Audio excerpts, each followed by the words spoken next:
Shabbat Shalom and welcome to Israel Update. As of this recording date, which is a Wednesday, things are kind of going crazy in the region. Ceasefires have broken down. The US is striking and threatening strikes. There's all sorts of chaos going on regarding who's going to target Iran. None of this is surprising because all you have to do is look through history to see that just because a promise is made does not mean that that promise is kept. And again, as we say so often on the show, we're dealing, and I'm not talking about the people of Iran, but the leadership of Iran, you're dealing with a genocidal, theocratic, eschatological death cult. And that means that what they say is often not what they mean. And it's because the baseline motivation for everything that they do is pretty simple, and that is to advance the cause of Islam. So that is something that's going on in the region. It's obviously very chaotic, you know, for Israelis, for Jews, everywhere. But one of the things that I've really been thinking about and focusing on is how the far left and the far right are united on only one topic, and that is the hatred of Israel and the demonization of Israel. And there's a clip that I'm going to play, and I want you to really listen very carefully because this is somebody who is she's an author and a speaker, but she's somebody who's a self-professed liberal. And it's interesting to me to see how the clash of ideology is happening for people en masse, where how do you marry the concept of liberalism and then what liberalism is doing to the Jewish people and to Israel as a nation? And of course, we do also have examples of this on the far right. All you have to do is look at Candace Owens right now to see that. But I want to play this clip now and just listen to what this woman has to say. She's really, it makes you think. I cannot be asked to choose between being a liberal and being a Zionist. Every term and all of the nomenclature that many of us used to use, especially if we are, liberals or Democrats, right? Right. None of that seems relevant anymore. This spectrum on both ends has been pulled so far that it's just a circle. Totally. It's like a messed up circle. So I don't identify with many politics of the far left. I mean, Sure. And I don't identify with many of the things that the Democratic Party has chosen to prioritize, not just for the Israel reason or the Jewish reason. I think many of us feel very confused about our identity as Democrats because I think the Democratic Party has really let a lot of us down. And saying that earned me accusations of being a Republican in my own home, right? That's how polarized it got. Right. That if you questioned what's going on in the Democratic Party, all of a sudden there's only one solution. That means you're a Republican. Right. No, I got a lot of other choices in between, The principles of liberalism hold true no matter what. I believe in upholding the fallen and healing the sick. I'm okay with also living in a country where some people believe in the welfare system and some people don't. Like I was raised to understand that people have differences of opinion. We don't go shooting each other in the street about it, right? So none of that has changed for me. I believe in many of the policies surrounding legalization of drugs, of prostitution. I'm a liberal. However, this notion that support for Israel is in conflict with the Democratic Party is fallacious. And it's sinful. And in addition, whatever's happening on those far fringes of the right is also not appreciated. We have to get out of that binary, right? Absolutely. And this country is young. And whatever experiment we were doing seems to be revealing that there's something about this binary system that is not meeting my needs, certainly as a liberal Jew. There's a lot of moral ineptitude. It is egregious to treat one minority population with such disdain, hatred, disrespect, and intensity, when if any other minority group received this kind of attention, there would be blood in the streets. That is the most suspicious aspect of what is going on. And this is what I tell my children. We don't have to agree on everything. But there's something conspicuously suspicious about the attention being paid to Israel. Yeah. I loved what she said there because this is somebody that a lot of us would innately disagree with because we're not going to sit here and, most people watching the show are definitely not going to call themselves liberals.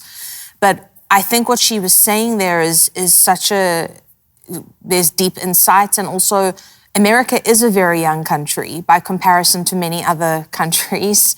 And I think that mistakes are being made that can shape the future direction of not only this nation, but the West as a whole. But you have to stop and ask yourself, why is it that when it comes to Israel, the far left and the far right, who loathe each other, abhor each other, can find no common ground, are able to suddenly find a commonality in the hatred of a common enemy, which is Israel? And we're talking about a tiny group, people that make up less than 0.2% of the population. I say this all the time because I'm hoping that it will sink in. Today, in July of 2026, there are still not as many Jews in the world as there were in 1939 when the Holocaust began to take place during World War II. And I think we live in a day and time where numbers like that don't necessarily mean very much to us, but when you actually sit and think about the fact that we lost millions of Jews during the Holocaust, and obviously a lot of people died in World War II, but it was focused on the Jews.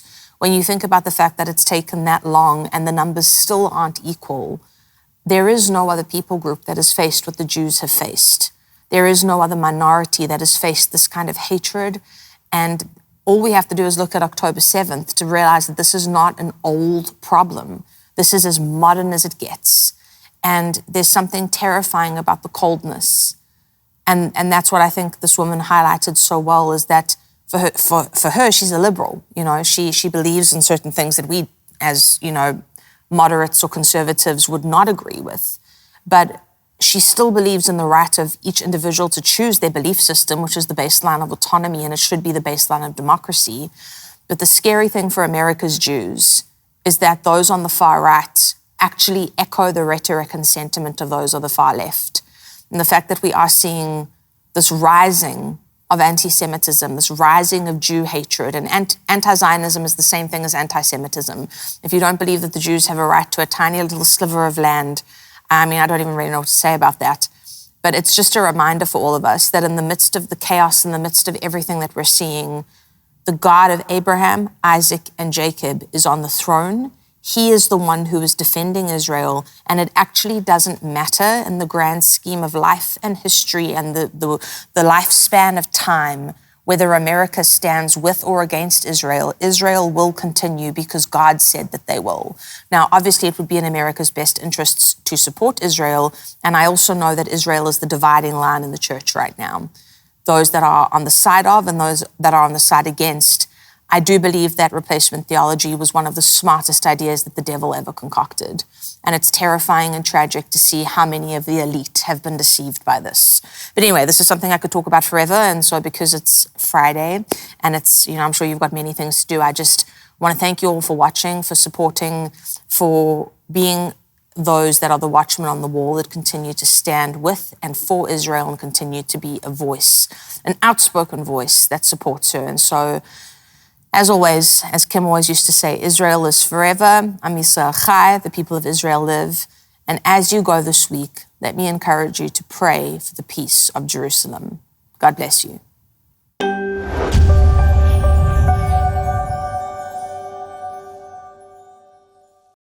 Hello, friends. I'm Danae Clement Petrushka, and I am honored to invite you to something truly extraordinary, the Kim Clement Prophecy Vault. Now you can gain unprecedented access to my father's entire digitized video archive. Every prophetic moment, every powerful teaching, every anointed worship session is now available to you in the Prophecy Vault. Plus, I'm excited to share that my dad's special School of the Prophets teachings are included, offering you deep, transformative lessons on hearing God's voice and understanding his revelations. Your partnership is crucial. Not only will you gain access to these incredible resources, but you'll also help us continue the vital work of preserving, digitizing, and adding new Kim Clement material to the archives. I'm inviting you to step into the Kim Clement Prophecy Vault. Let's embark on this journey of revelation together, and I can't wait to see you inside.